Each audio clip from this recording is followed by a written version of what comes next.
గతంలో ఏదైనా ఒక పని చేసి ఉండొచ్చా? అంటే ఏదైనా ఒకటి మనకి డౌట్‌ఫుల్‌గా ఒక యాక్షన్ అనేది గతంలో జరిగి ఉండొచ్చా? అని మనం ప్రశ్నలు అడిగేటప్పుడు మైట్ హావ్ అనే స్ట్రక్చర్ ఉపయోగించుకొని మనం ప్రశ్నలు అడగాలి. చూద్దాం. ఎగ్జాంపుల్స్ వాళ్ళు నిన్న ఇన్‌స్టిట్యూట్‌కి వెళ్ళుండొచ్చా? Might they have gone to institute yesterday? అతడు గతంలో ఇంగ్లీష్ నేర్చుకొని ఉండొచ్చా? Might he have learned English in the past?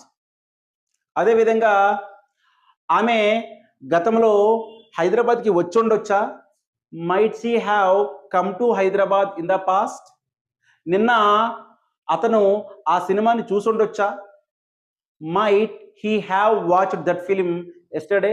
ఇలా గతంలో ఏదైనా ఒక పని చేసి ఉండొచ్చా అని ప్రశ్న అడిగేటప్పుడు might plus subject plus have plus బీ3 ప్లస్ ఆబ్జెక్టివ్ ఈ స్ట్రక్చర్‌ని ఉపయోగించుకొని మనం ప్రశ్నలు అడగాలి.